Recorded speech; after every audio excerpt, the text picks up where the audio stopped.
berdoa kepada Allah semoga apa yang kita amalkan di pagi hari ini benar-benar mendatangkan karunia dari Allah, dan karunia yang paling penting untuk kita cari adalah kemampuan kita untuk mempertahankan iman sampai kematian itu datang dalam keadaan husnul khatimah. Amin ya rabbal alamin. Salawat beriring salam semoga tercurahkan kepada uswah kita, suri tauladan kita, Nabi besar, Nabi agung, An-Nabi Muhammad sallallahu alaihi wasallam.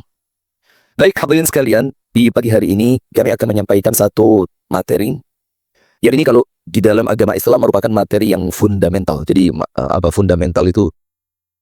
Dasar yang kemudian penting dan tidak boleh ditinggalkan. Tapi sayangnya sekarang jemaah, materi semacam ini mulai dilupakan. Jadi terkesan, oh wis gelek, wis biasa, wis apal, wis ngerti. Tapi dalam Islam ilmu itu bukan cuma gelek, apal, ngerti atau yang lain. Di dalam Islam ilmu itu ketika telah mengakar dan diamalkan, itu baru dibilang ilmu. Kalau sekedar tahu, itu namanya ma'rifah. Dan orang kalau sekedar tahu, belum tentu pengetahuan itu bisa menghiasi kehidupannya. Nah maka dengan satu contoh, ketika para ulama zaman dahulu mengajarkan Al-Quran kepada murid-muridnya, maka Al-Quran itu mereka lihat lulus atau tidaknya murid, itu bukan sekedar hafal. Tapi apa? Bagaimana seorang murid ini akhlaknya betul-betul kelihatan akhlaknya Quran. Seperti itu. Dan ini tidak aneh ketika kita tahu para sahabat Nabi radhiyallahu ta'ala anhum itu baru menghafalkan Quran untuk periode yang berikutnya setelah Quran yang sebelumnya dia hafal, dan itu hanya 10 ayat. Tujuannya apa? Supaya hafal, ngerti, dan diamalkan. Baru pindah ke ayat yang berikutnya. Maka obsesi mereka bukan hafal Quran, tapi obsesi mereka itu mengamalkan Al-Quran. Nah sekarang saya mau tanya sama antum, mungkin ada yang tahu nih. Umar ibnul Khattab itu khataman Al-Baqarah, belajar apalan dan ngerti, itu butuh waktu berapa tahun? Ada yang tahu? Umar bin Khattab itu selesai Al-Baqarah 2 juz 1/4 itu setelah berapa tahun? Ada yang tahu? Saya tidak ngetes dulu, takon tok ini. Berapa? 10 tahun. Berapa? 10 tahun. Kalau kita belajar Al-Baqarah 10 tahun, kita bilang apa? Oh, mari rek.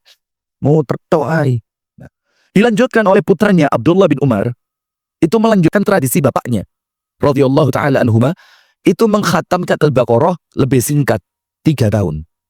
Karena kalau Abdullah bin Umar dengan usia yang lebih muda, keislaman yang lebih awal, tentunya menjadikan dia lebih mudah. Nah, maka perkara semacam itu jamaah menjadikan kita ini ngerti. Ternyata ilmu itu bukan cuma diomong, didengar, difahami, tapi bagaimana ilmu itu menghiasi kehidupan. Nah sekarang yang mau kita sampaikan di sini adalah kembali pada perkara yang dasar banget dalam agama Islam, yaitu mewaspadai kemunafikan. Kenapa kita perlu menyampaikan ini jamaah? Karena terkesan sekarang ciri-ciri munafik yang disebutkan dalam hadis, dalam Quran, itu kok nampaknya mulai muncul lagi. Dan kemunculannya itu dianggap perkara yang biasa. Orang bohong sekarang juga biasa enggak? Biasa banget. Itu kondi mas. Dia tidak kepengen diketahui, maka dia bohong. Dan itu setelah itu lupa. Setelah itu lupa. Seakan-akan bohong itu bukan dosa. Ketika ada orang janjian, antum lihat acara kemanten kan? Undangan jam berapa? Dimulai jam berapa? Kok kalah sama sepak bola? Sepak bola itu Arema main 3:30 ya 3:30 kick off. Iya enggak? Kok kalah sama orang masuk pabrik? Cek clock. Masuk jam 7, pulang jam 4. Itu ya tepat. Kenapa kok kalau untuk urusan yang bersifat kemasyarakatan kita ini terkesan tolerir, terlalu apa? Mentoleransi perbuatan yang itu kemunafikan. Kemudian amanah, dititipi sesuatu, dikasih jabatan, kemudian khianat, koyok gak ono isine blas. Itu pun terkadang kena kasus, kemudian masuk penjara, periode depannya saya tidak ikut ngomong, macung maneh. Dan lucunya apa? Kepilih lagi. Dan kemudian yang keempat, ciri munafik dalam hadis Abdullah bin Amr itu apa? Wa idza khasama fajar. Kalau ada masalah dengan orang, curang. Curang itu apa? Tidak adil dia. Maka keburukan orang yang dia sedang bermasalah dengannya, itu yang sebelumnya dia tutup, dibongkar kabeh. Kebaikan orang yang dulunya dia anggap baik, setelah berselisih dengan dia, ditutupi seakan-akan wong iki gano api iblas. Nah, ini jamaah yang perlu kembali kita tadabbur. Nah, sekarang Abdullah bin Amr mengatakan Rasulullah SAW bersabda, arba'un, ada 4 sifat, man kunna fihi, barang siapa yang 4 sifat ini ada dalam dirinya, kana munafikun khalisa, maka orang itu munafik semunafik-munafiknya. Kalau 4 ini ada semua, wis gak usah playon sampai wong munafik. Tapi sayangnya munafik ini, ketika kita berbicara, itu kita tidak sedang berbicara untuk orang lain, tapi ngecek siapa? Diri sendiri. Nah, itu konsep munafik. Itu konsep munafik. Jadi kalau kita ngomong munafik, kita tidak perlu sopo yo. Oh, kayak wong iki ndak. Maka Al-Imam Al-Hasan Al-Basri itu mengatakan begini, la yakhafuhu illa mu'min wa la ya'manuhu illa munafik. La yakhafuhu illa mu'min. Tidaklah khawatir terjangkiti kemunafikan atau tidaklah khawatir dirinya itu menjadi munafik kecuali dialah orang beriman. Jadi kalau kita ini khawatir, kok koyo aku, kok itu yang disebutkan sifatku, terus khawatir, akhirnya apa? Istighfar, tobat, introspeksi, memperbaiki, maka itulah orang beriman. Antum tahu Abu Bakar? Wih, takut jadi orang munafik. Pernah dengar ceritanya Abu Bakar dengan Hanzalah? Ketika Abu Bakar ketemu Hanzalah di pagi hari, kemudian tanya, bagaimana kabarmu wahai Hanzalah? Hanzalah bilang, sekarang saya jadi orang munafik. Abu Bakar kaget. Wih, secepat itu? Iya. Apa itu? Kata Hanzalah, begini Abu Bakar, saya ini kalau di depan Nabi, wapi. Diiling non roko, diiling no surga, sampai seakan-akan surga dan neraka itu bisa saya lihat dengan mata kepala saya. Tapi kalau saya pulang, ketemu istri, ketemu anak, balik dengan pekerjaan sehari-hari, saya lupa semua itu. Jadi menurut Hanzalah, keadaannya di depan Nabi dan di belakang Nabi tidak sama. Itu menunjukkan dia khawatir jadi orang apa? Munafik. Lihat ini. Abu Bakar bilang apa? Loh, kok bodoh? Kok sama? Jangan-jangan kita berdua ini orang munafik. Dan perhatikan kalimat loh kok bodoh, wa ana kadzalik, dan saya seperti itu. Ini bukan lip sync. Lip sync itu apa? Abang-abangi lambe. Cek ketok api, cek ketok tawadhu, cek ketok seakan-akan seperti orang yang betul-betul. Nah, ini asli muncul dari dalam hati. Akhirnya mereka berdua datang kepada Nabi Muhammad, tanya masalah itu. Nabi Muhammad bilang apa? Itu bukan munafik. Kalau kamu bisa terus-terusan seperti di depanku, malaikat hormat sama kamu. Kata Rasulullah. Tapi apa? Semua itu ada waktunya masing-masing. Ada waktunya serius di masjid, ada waktunya bercanda dengan anak dan istri, ada waktunya mengejar dunia dengan penuh keseriusan. Semua ada waktunya, kata Rasulullah. Itu Abu Bakar, manusia paling baik setelah Nabi Muhammad. Sementara Umar, ada satu sahabat Nabi yang namanya Hudzaifah ibnul Yaman radhiyallahu ta'ala anhum ajma'in.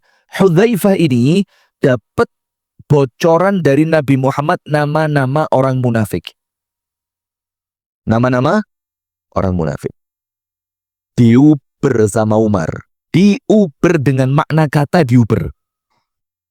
Ke pasar, Umar ke pasar. Ke masjid, diparani nang masjid. Mulai nang omah, diketok-ketok omai. Kenapa? Karena Umar pengen tahu nama-nama itu siapa. Dan Hanzalah bilang apa? Hudzaifah bilang apa? Rasulullah melarang saya untuk menceritakannya. Maka akhirnya Hudzaifah itu punya julukan apa? Hafidhu sirrin Nabi, penjaga rahasianya Nabi.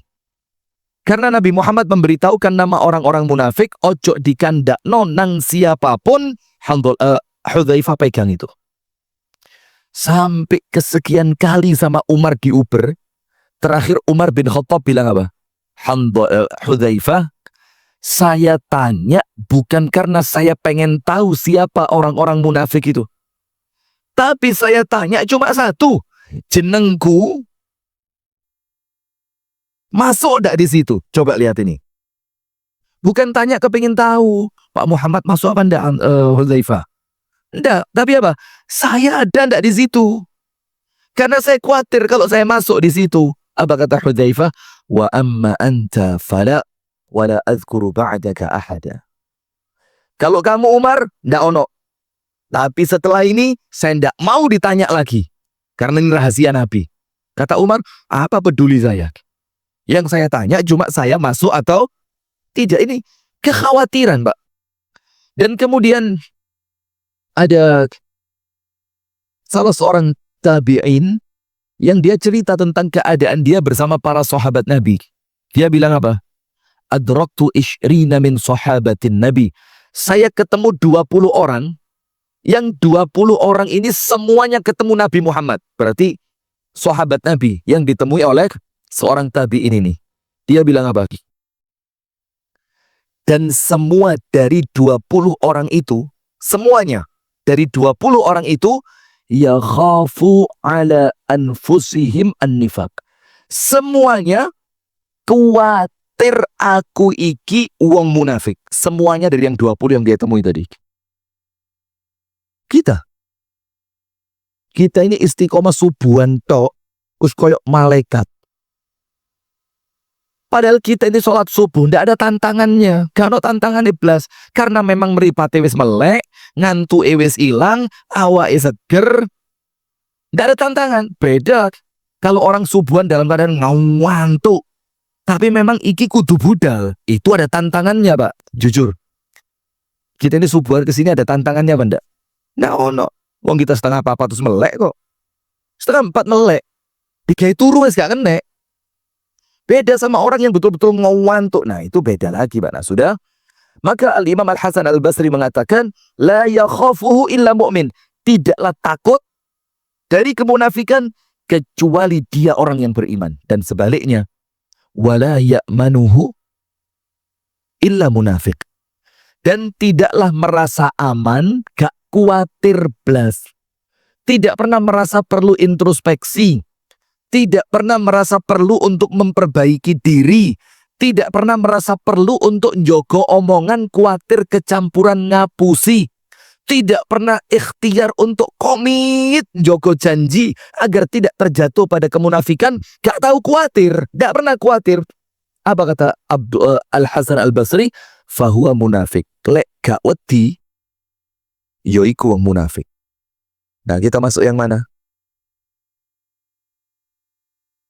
Kita masuk yang khawatir atau tenang? Kita tidak khawatir, ya tidak tenang. Karena kita tidak punya ilmunya. Tadi gak kepikiran belas. Jadi kita ini bukan khawatir karena ngerti ilmunya. Tidak juga tenang karena sombong, sok-sokan beriman. Tapi kita belum ngerti apa? Ilmunya. Nah, maka setelah ini, mudah-mudahan ini menjadi apa? Merubah. Nah, sekarang, kalau dalam hadis ada 4. Wa in kanat khaslatun minhunna fihi kanat fihi khaslatun minan nifaq hatta yada'aha. Yang 4 ini kalau panjenengan gak jangkep. Cuma ada salah satu di antara 4. Maka Rasulullah bilang apa? Maka Anda itu terjangkiti sebagian sifat munafik sampai Anda tinggalkan. Jadi kalimat Anda ini bukan saya sok tidak munafik. Ya karena saya sedang ngomong sama panjenengan ya. Nah, maka kalau salah satunya ada, kalau papat-papatnya ono kabeh, munafik kafah. Munafiknya apa? Kafah. Loh iya memang begitulah apa? Tapi kalau salah satu, atau 2, atau 3, artinya gak semuanya ada, maka kita ini orang yang terjangkiti sebagian virus munafik. Nomor 1, idza haddatsa kadzaba. Kalau ngomong, bohong.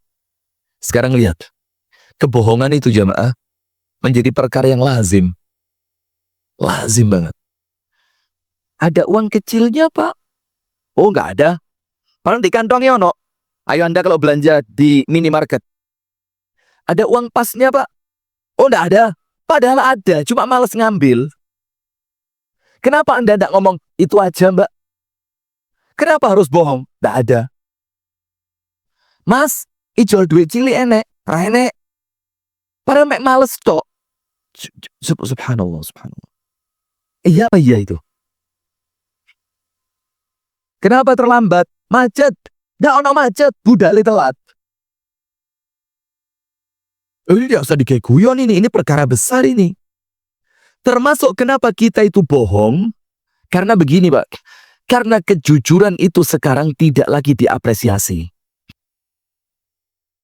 Kenapa kita itu bohong? Karena hukuman untuk orang yang bohong keterlaluan. Sehingga mikir timbang dia dihukum, karuan saya bohong.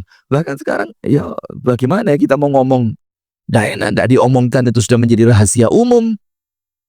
Ada masalah, a'azzanallahu wa iyyakum, semoga Allah Ta'ala melindungi kita semua ya, amin. Masuk pengadilan, sampai sebagian oknum pengacara itu ngurui ngapusi. Ojo ngomong ini, kok abot. Ngomong ini. Mana orangnya? Pelaku atau korban? Korban? Masya Allah. Nah, ini kan perkara yang orang Islam menjadikan itu sesuatu yang besar. Lah kalau sekarang perkara itu kita anggap kecil, ya jangan-jangan memang munafik wis ngoyok di hati. Sampai untuk perkara kecil saja kita bohong. Sudah makan? Sudah. Padahal belum. Kenapa tidak diminum? Aduh, barusan minum. Padahal gak seneng be ombene. Kenapa sekedar untuk perkara kecil saja harus bohong? Sampai anak kita kebiasaan. Delok bapak ibu ngapusi, akhirnya kebawa. Gitu kalau anak kita ketahuan marah, kita marahi top. Padahal dia nyuntuh siapa? Nah sekarang, sudah Bu, tenang aja Bu. Gak usah surung-surungan, podo kabeh. Saya kasih contoh bagaimana Nabi Muhammad itu mengapresiasi kejujuran. Jadi ada orang jujur, walaupun dia memang salah, tapi kejujurannya itu yang diapresiasi. Tapi kesalahannya tidak ditoleransi, diluruskan. Ada satu sahabat Nabi, namanya Khawat. Siapa namanya?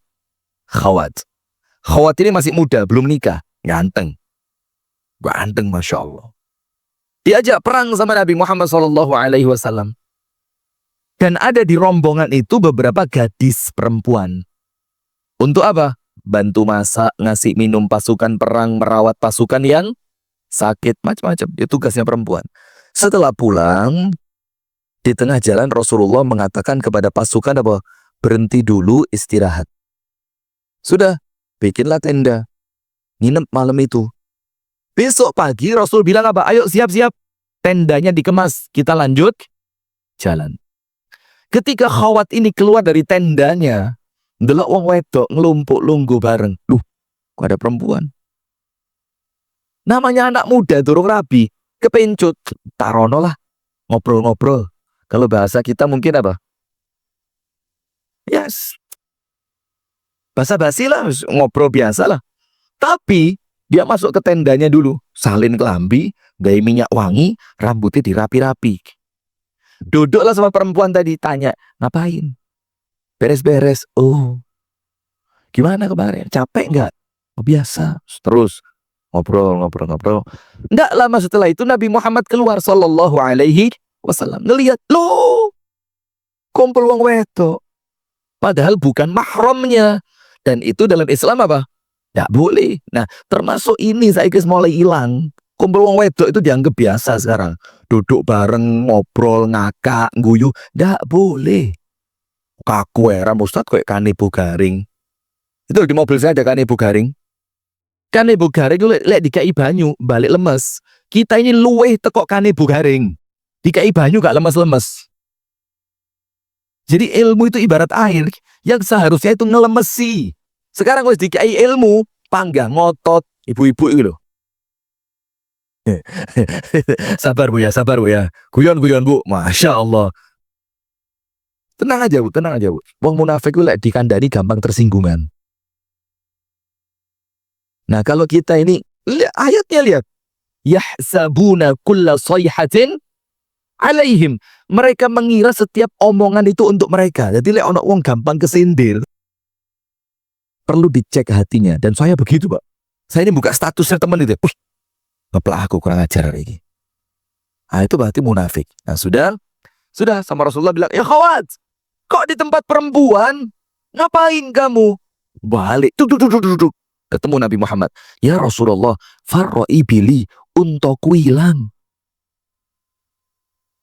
Bohong apa enggak ini? Bohong, enggak ada unta, enggak ada apa. Rasulullah tahu, bohong ini anak ini. Tapi Rasulullah gak panikan kayak kita. Oh, ngapusi. Nabi kok dihapusi. Kualat tuh. Aku enggak pakai begitu. Rasul tahu ada waktunya ini anak. Rasul bilang apa? Oh ya sudah, kalau untamu hilang, cari. Eman loh, unta itu harganya mahal. Sudah. Ketika pasukan sudah siap, tenda sudah dikemas, tinggal berangkat. Dilihat lagi sama Rasulullah Khawat tadi. Terus ketemu dah.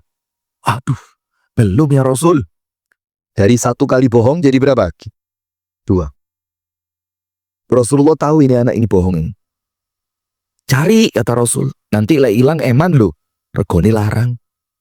Sudah, jalan tuh pasukan. Khawat di belakang. Setelah sampai di Medina, loh kok ketemu Khawat lagi? Ditanya, ya apa ketemu untamu? Aduh ya Rasul, belum. Cari teman, kata Rasul. Bantu nyari. Karena unta itu mahal. Eman lah hilang. Sudah. Bohong 3 sekarang. Kemudian terpengaruh pada ibadah yang lain. Apa itu? Setiap sholat. Sekarang tekoni paling telat, mulia paling cepat. Kuatir ketemu Nabi ditakoni, ya apa untamu? Subhanallah, lihat ini. Sampai suatu ketika, Khawat ini di waktu duha masuk masjid. Masuk masjid ya. Sholat duha. Pas rukuk noleh nang buri. Loh. Nabi Muhammad di buri. Apa yang terjadi? Fatawwala salatahu. Dia panjangin sholatnya. Pak. Mesti takon untoi. Mesti takon untus. Aku mau ngapusi mana wes mau kapok. Akhirnya sholatnya apa? Dipanjangin. Untuk bahasa kita, Pak, Nabi Muhammad mungkin ngomong begini. Dawak nosak legomu tak enteni. Akhirnya bingung Khawat ini. Kita tak terus dan beduk ini. Dari mana ceritanya duha tembus? Beduk. Akhirnya berhenti dia. Assalamualaikum warahmatullahi wabarakatuh. Assalamualaikum warahmatullahi wabarakatuh. Langsung disopo mbek Kanjeng Nabi. Khawat. Langsung noleh. Nabi gak tanya.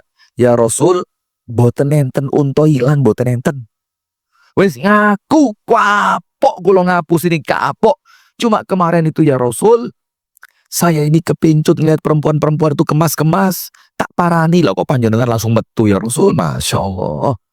Langsung ketika Khawat ini ngaku bahwa dia bohong, ndak dimarahi, diapresiasi. Rasul bilang apa? Rahimakallahu ya Khawat, rahimakallah, rahimakallah.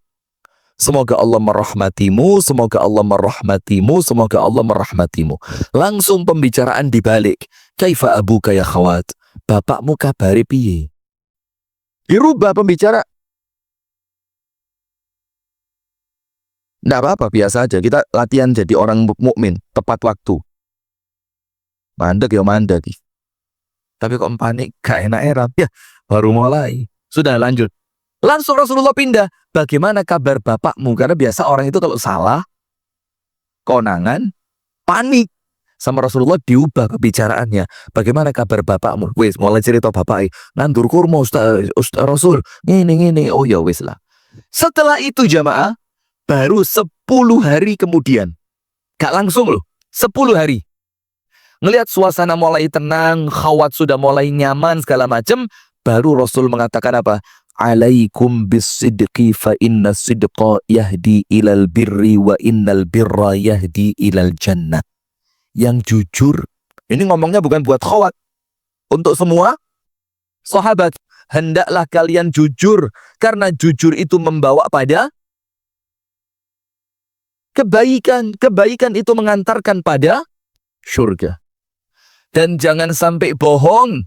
Bohong itu mengantarkan pada keburukan. Dan keburukan itu mengantarkan pada neraka. Apa kata Khawatku? Iki lo wong genah.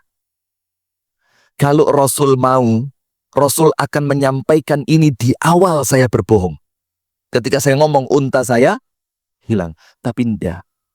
Dan kalau Rasul mau, Rasul akan menyampaikan ini di awal saya ngaku bahwa saya bohong. Tapi tidak. Tapi Rasul baru menyampaikan ini setelah 10 hari setelah saya ngaku berbohong. Itu loh Pak, Masya Allah. Maka jangan biasa bohong. Keterusan. Yang kedua, kalau berjanji, diingkari. Tak kasih satu cerita di zaman Umar bin Khattab.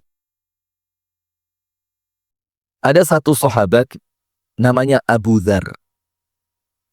Ini yang oleh sahabat yang lain sampai diwarah. Loh, maaf ya, dalam tanda kutip, bodoh sekali kamu gitu loh. Abu Dzar digituin. Ceritanya begini. Ada 3 anak laki-laki nyeret seorang laki-laki paruh baya. Paruh baya itu ya umuran 45 seket. Seret. Sama 3 anak laki-laki tadi. Diseretnya kemana? Ke hadapan Amirul Mukminin Umar. Dibilang apa? Ya Umar, nuridu minka antaqussahu. Umar, saya minta Anda mengkisos orang ini. Bunuh orang ini. Kaget Umar. Ada apa dengan dia? Dibilang apa? Qatala abana. Membunuh bapak kami. Umar tanya, kamu bunuh bapak mereka? Iya. Ngaku. Umar tanya, wa kaifa dzalika? Ya apa cerita nih? Wis gak usah bahasa Arab, jangan langsung bahasa Jawa aja ya. Kok koyo pamer pinter bahasa Arab ya. Anda sudah ngerti kan kok saya pinter memang kan? Terus ini kalau ujub, antarkan neraka ya begini. Sudah, bagaimana ceritanya kata Umar? Begini. Bapaknya orang itu punya unta. Untanya masuk ke kebun saya. Tak uncali kerikil. Untanya gak metu-metu. Saya ambil batu yang besar, lah kok kena sing duwe. Lah, itu bahasa kita begitu. Jadi ceritanya disirati kerikil, ndak kunjung pergi. Pas yang punya datang mau narik untanya dari kebunnya orang tersebut yang bunuh ini. Pas yang punya kebun ndak tahu lek sing duwe teko, diuncali watu gede, pas kena sirai. Gocer, mati. Kata Umar, ya sudah kalau gitu kisos. Kamu harus dibunuh. Sudah, siap.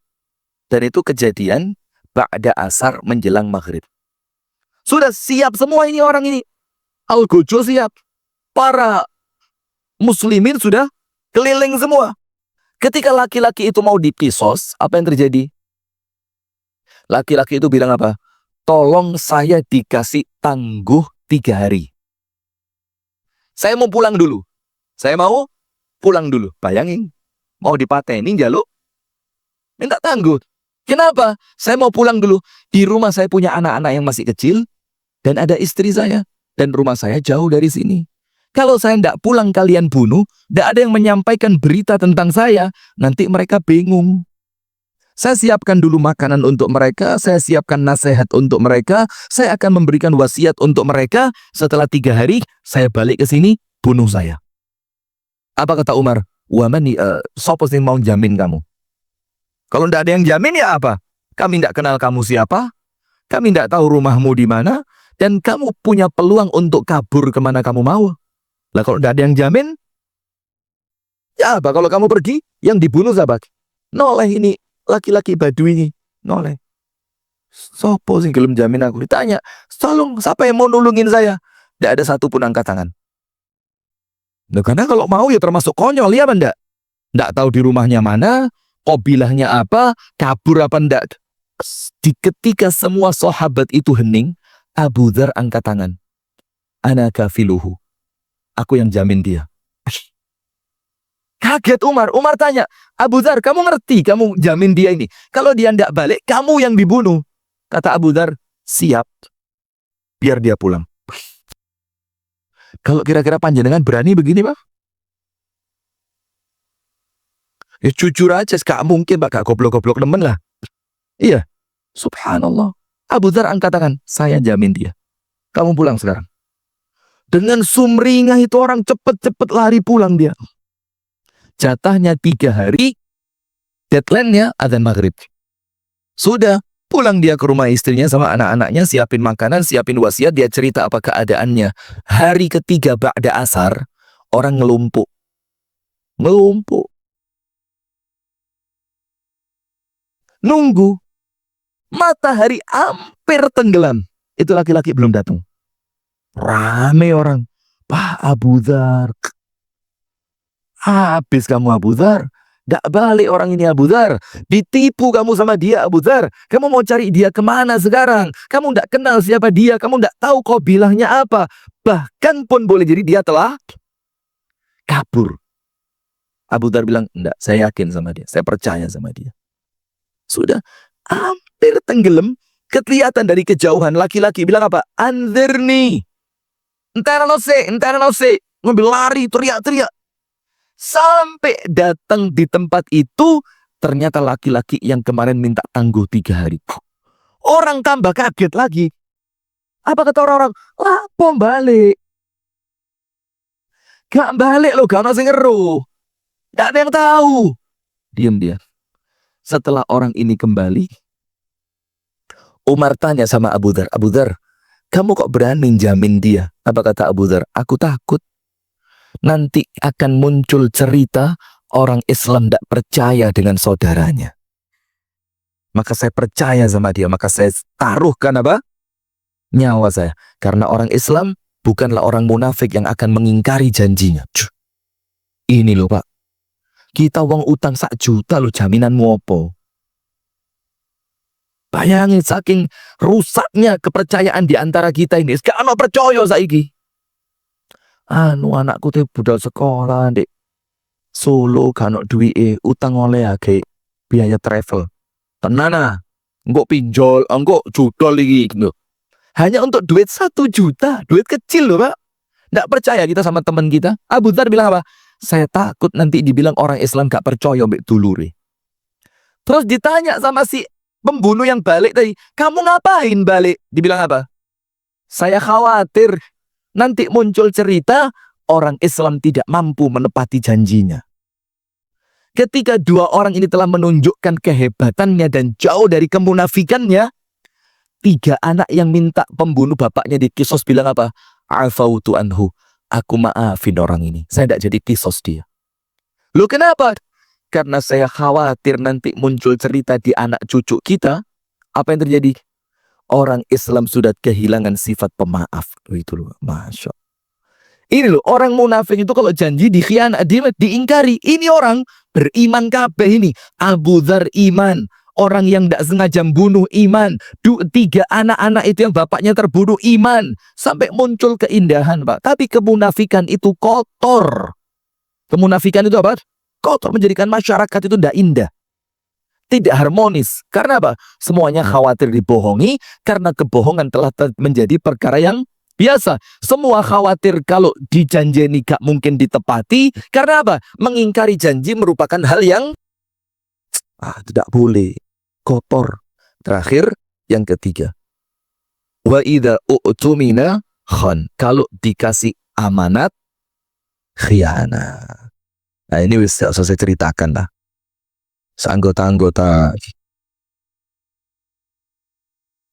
Anggota yayasan. Anda ngerti maksud saya kan? Ya, anggota yang pilihan 5 tahunan loh. Alasannya apa?